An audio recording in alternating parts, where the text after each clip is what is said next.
दोस्तों, आप कोई व्यापारी हैं, आपने सर्विस या कोई प्रोडक्ट सेल किया है, या फिर आप कोई ट्रेडर हैं, आप ऑनलाइन ट्रेडिंग कर रहे हैं, पैसा रिसीव कर रहे हैं, या फिर आपने अपने किसी फ्रेंड सर्कल से, किसी भी दोस्त से कुछ फंड लिया है जो ऑनलाइन आपने अपने अकाउंट में रिसीव किया है। ऐसे में अगर आपके बैंक अकाउंट पे कोई साइबर कंप्लेंट आ जाती है, तो उसकी वजह से साइबर सेल या तो आपके बैंक अकाउंट को डेबिट फ्रीज कर देते हैं या उस पर एक पर्टिकुलर अमाउंट का लीन लगा देते हैं। आप अपनी बैंकिंग सेवाओं का या तो उपयोग नहीं कर पाते हैं या एक पर्टिकुलर अमाउंट है वो आपका होल्ड हो जाता है। ऐसे में जब आप बैंक में विजिट करते हैं तो बैंक आपसे कहता है कि आपके अकाउंट पे साइबर कंप्लेंट है, आपका अकाउंट मनी म्यूल अकाउंट है, और ऐसे में आपके लिए परेशानी वाली बात हो जाती है। लेकिन दोस्तों, क्या आप ये जानते हैं कि हर कंप्लेंट जिस पर आपके अकाउंट पे डेबिट फ्रीज या लीन लगता है वो मनी म्यूल नहीं होता है। आपका अकाउंट ज़रूरी नहीं मनी म्यूल अकाउंट हो, लेकिन साइबर सेल और बैंक आपको यही कह के डरा देते हैं या आप घबरा जाते हैं। दोस्तों, आज इस वीडियो में मैं आपको बताऊंगा कि कौन से केस मनी म्यूल के अंतर्गत आते हैं, क्या हर केस मनी म्यूल का केस होता है, ऐसा है या नहीं है, और अगर कोई अकाउंट आपका मनी म्यूल के केस में फंस जाए तो आपको कैसे सॉल्व कराना है उस केस को। अगर आपने कोई भी गलत काम नहीं किया है तो आपको क्या करना चाहिए, या मनी म्यूल का केस ही नहीं है तो आपको क्या करना चाहिए। इस वीडियो में आपको इसके बारे में ए टू जेड जानकारी मिलेगी। नमस्कार दोस्तों, मैं हूं एडवोकेट आयुष गर्ग और आप देख रहे हैं अपना YouTube channel online legal centre. Bank account fees या साइबर क्राइम से रिलेटेड और इन्फॉर्मेटिव वीडियोस देखने के लिए आप हमारी प्लेलिस्ट पर भी विजिट कर सकते हैं। तो चलिए बिना देर करे टॉपिक को शुरू करते हैं। दोस्तों, आजकल साइबर क्राइम बहुत ज़्यादा हो रहे हैं। ज़्यादा होने की वजह से अकाउंट भी डेबिट फीस या लीन बहुत हो रहे हैं। इसमें जब आप बैंक में विजिट करते हैं, आपके अकाउंट पर कोई कंप्लेंट आ जाती है तो बैंक वाले अक्सर आपसे ये कहते हैं कि आपके अकाउंट पे साइबर कंप्लेंट है और ये मनी म्यूल का केस है। दोस्तों, ऐसे में घबरा जाना स्वाभाविक है। अगर साइबर सेल ऑफिसर से आप बात करने की कोशिश करते हैं तो वो भी यही कहते हैं कि आपके अकाउंट पे मनी म्यूल लगा हुआ है, इस वजह से आपसे इन्वेस्टिगेशन करना बहुत ज़रूरी है। आप हमारे पुलिस स्टेशन आइए, हाजिर होइए और हम तब आपसे इंटरोगेट करेंगे। लेकिन दोस्तों, यहाँ पर सबसे पहले आपको पैनिक होने की कोई ज़रूरत नहीं है। आपको ये समझना होगा कि वास्तव में मनी म्यूल होता क्या है। क्या आपके अकाउंट पे जो कंप्लेंट लगी है, जिस वजह से लगी है, उसमें आपका अकाउंट मनी म्यूल के दायरे में आ रहा है या नहीं। तो दोस्तों समझिए, अगर किसी साइबर क्रिमिनल को किसी व्यक्ति के संग कोई साइबर क्राइम करना है तो ऐसे में उसको अकाउंट्स की ज़रूरत होती है। ये जो बैंक अकाउंट होते हैं वो अपना यूज़ ना करके किसी अन्य व्यक्ति का बैंक अकाउंट वो यूज़ करता है, जिससे एंड में वो पकड़ा ना जाए। इसी को ही म्यूल अकाउंट कहते हैं। इसके लिए वो किसी व्यक्ति को या तो कुछ पैसों का लालच देता है, या फिर वो जॉब का लालच देता है। टास्क फ्रॉड, जॉब फ्रॉड जैसे चीज़ें भी वो उसके साथ कर लेता है और उसके अकाउंट का यूज़ कर लेता है, या फिर वो किसी व्यक्ति को विश्वास में लेकर भी उसके बैंक अकाउंट को यूज़ कर लेता है। कोई भी तरीका वो अपनाता है जिससे उस व्यक्ति का, जिस व्यक्ति का अकाउंट है, उस अकाउंट को वो यूज़ कर पाए। अब वो दोस्तों यूज़ कैसे करता है? यूज़ करने का उसका तरीका है, जिस व्यक्ति के संग वो साइबर क्राइम करता है, मानिए ए व्यक्ति के संग साइबर क्राइम करता है क्रिमिनल, तो वो ए व्यक्ति के संग जो क्राइम करता है उसका फंड वो बी व्यक्ति के अकाउंट में मंगाता है।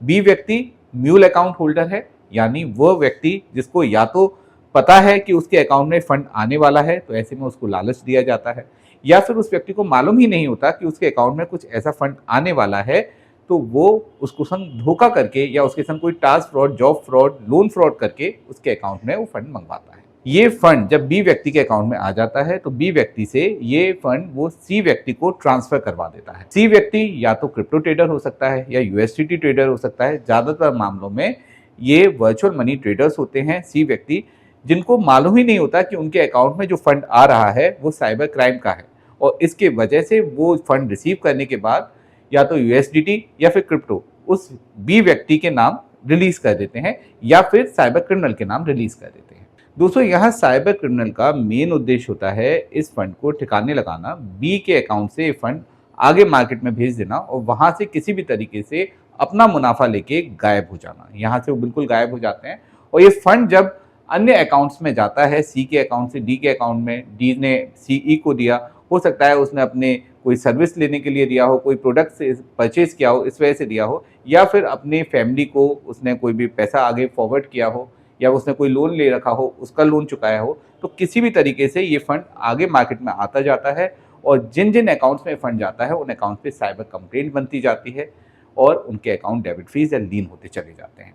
अगर गेमिंग में ये फंड आता है तो गेमिंग में जो व्यक्ति हारते हैं उनके लिए तो कोई इशू नहीं है, लेकिन जो जीतते हैं जब वो फंड रिसीव करते हैं किसी गेमिंग अकाउंट से, तो हो सकता है ये घूम फिर के साइबर क्राइम का फंड ही उसके अकाउंट में आया हो, जिस पे कोई साइबर कंप्लेंट हो, तो उसके अकाउंट में फंड आने की वजह से वो व्यक्ति जिसने कुछ फंड जीता है, इतने फंड हारने के बाद उसका अकाउंट भी डेबिट फ्री या लीन हो जाता है। अब दोस्तों समझने वाली बात यहाँ पे ये है कि जिसके संग क्राइम हुआ वो भी विक्टिम, जो बी अकाउंट होल्डर है, जो म्यूल अकाउंट होल्डर है, अगर उसने रेंट पे अपने अकाउंट को दिया है तो विक्टिम नहीं है। लेकिन अगर बाई चांस उसके संग टास्क फ्रॉड, जॉब फ्रॉड जैसी घटनाएं घट रही हैं या लोन फ्रॉड जैसी घटनाएं घट रही हैं और ऐसे में उसने कुछ फंड रिसीव किया है जिसके बारे में उसे मालूम ही नहीं है साइबर क्राइम का फंड है, उसका आगे यूज क्या होने वाला है, या फिर किसी व्यक्ति को झांसे में लेकर, उसको विश्वास में लेकर उसके अकाउंट का यूज किया गया है, उसे मालूम ही नहीं है कि इसका आउटकम क्या है, इसमें आगे कोई साइबर क्राइम का फंड है या इसमें क्या होने वाला है आगे,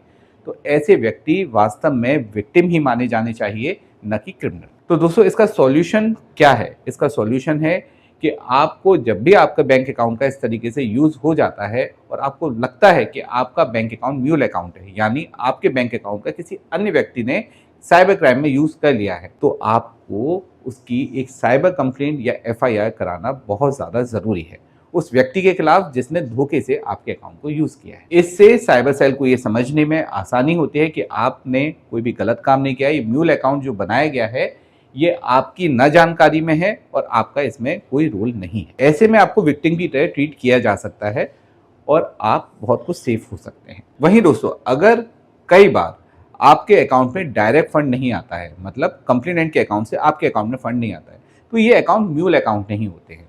ऐसे में आपका चेन में अकाउंट फ्रीज होता है और चेन में अकाउंट फ्रीज अगर होता है तो वो बिजनेस अकाउंट भी हो सकता है, वो नॉर्मल सर्विस अकाउंट भी हो सकता है, वो सैलरी अकाउंट भी हो सकता है या सेम अकाउंट भी हो सकता है, कोई भी अकाउंट वो हो सकते हैं और उसमें जो फंड वो आ रहा है वो जेन्युइन फंड भी हो सकता है। ये म्यूल अकाउंट की कैटेगरी में नहीं आते हैं। म्यूल अकाउंट की पहचान सबसे पहले है कि आपका फर्स्ट लेयर में अकाउंट फ्रीज होगा। सेकंड म्यूल अकाउंट की पहचान ये है कि उसमें कोई अन्य व्यक्ति आपके बैंक अकाउंट को ऑपरेट करता है, आप अपने बैंक अकाउंट को ऑपरेट नहीं करते हैं। थर्ड, कोई बिजनेस अकाउंट्स नहीं होते हैं, ये ज्यादातर सेविंग अकाउंट्स होते हैं। अगर आपका बैंक अकाउंट बिजनेस अकाउंट है और आपके पास सारे ट्रांजेक्शन की रिसीप्ट है, जो भी आपने फंड रिसीव किया है, आपने अपने बिजनेस के फंड रिसीव किए हैं, तो आप ये ध्यान रखिए वो अकाउंट म्यूल अकाउंट नहीं है अगर आप उसके सारे जेन्युइन ट्रांजेक्शन की रिसीप्ट ऑफिसर को प्रोवाइड करते हैं। दोस्तों एक चीज और मैं आपको बताना चाहता हूँ, साइबर क्राइम को कंट्रोल करने के लिए म्यूल अकाउंट्स को कंट्रोल करना बहुत ज़्यादा ज़रूरी है।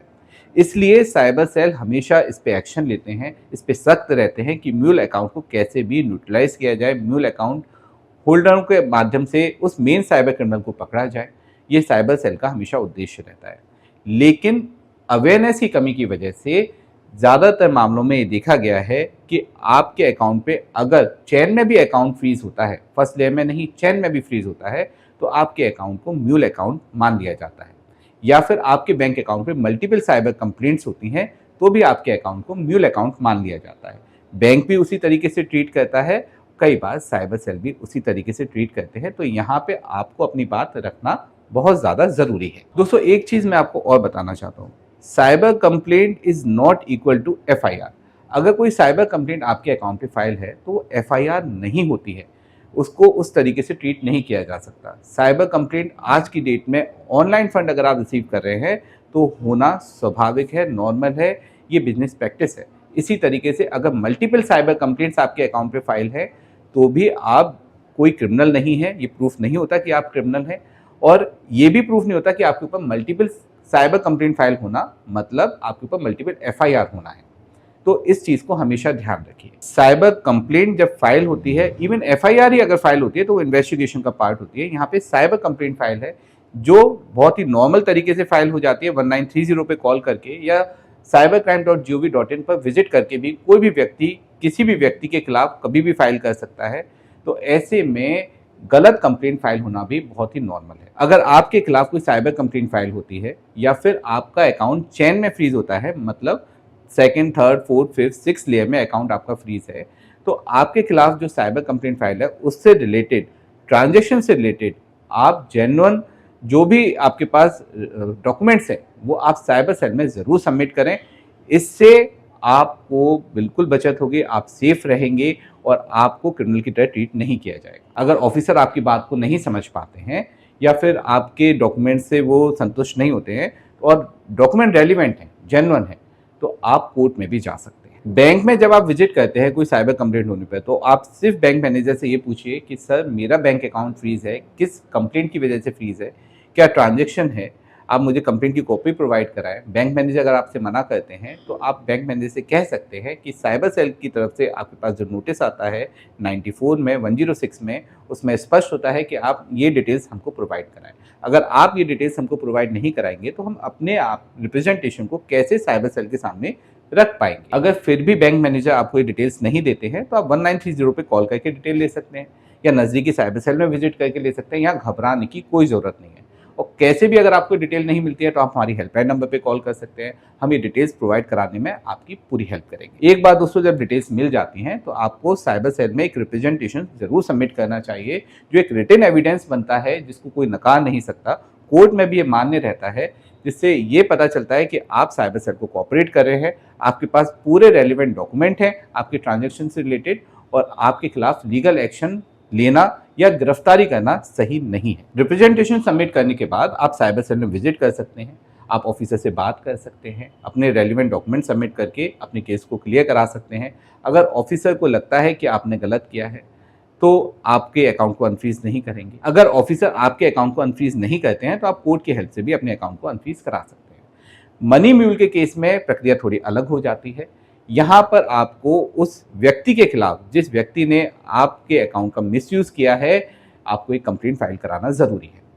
अगर आपने रेंट के आधार पर ये जानते हुए कि आप गलत काम कर रहे हैं, किया है ये काम, तो गलत बात है। ऐसे में आपको ऐसा नहीं करना चाहिए। आपको पनिश हो सकते हो, आपको पनिशमेंट मिलेगा, इसमें आपके खिलाफ कार्रवाई होगी। लेकिन अगर आपने न जानकारी में, आपको इसके बारे में कोई जानकारी नहीं थी कि इसका आउटकम क्या है, आपको बिल्कुल नहीं मालूम, आपके संग ही कोई साइबर क्राइम हो रहा था, task fraud, job fraud, loan fraud जैसी कोई घटनाएं हो रही थी, या फिर आपके किसी रिलेटिव ने, किसी फ्रेंड ने विश्वास में लेके आपके अकाउंट को किसी को दे दिया है, या फिर आपको ये लालच दिया है कि आपको ये जॉब मिलेगा और ये जॉब का पार्ट है कि आपको इस तरीके से ट्रांजेक्शन करने हैं, आपको इसके बारे में कोई जानकारी नहीं है कि वास्तव में साइबर क्राइम है, तो ऐसे में आप उस व्यक्ति के खिलाफ जिसने आपके अकाउंट को मिसयूज किया है, आप एफआईआर फाइल करा सकते हैं। इस एफआईआर के माध्यम से आप सेफ रह सकते हैं। दोस्तों, साइबर क्राइम के मामले में डरने की कोई जरूरत नहीं है, अवेयर रहने की जरूरत है, अपने अधिकार जानने की जरूरत है और टाइम पर एक्शन करने की भी जरूरत है। इसके साथ साथ अगर आपको अच्छी लीगल गाइडेंस मिल जाती है ऐसे समय में, तो आप अपने केस को इजीली सॉल्व भी कर सकते हैं। इससे रिलेटेड किसी भी हेल्प के लिए आप हमारी हेल्पलाइन नंबर पे कॉल कर सकते हैं।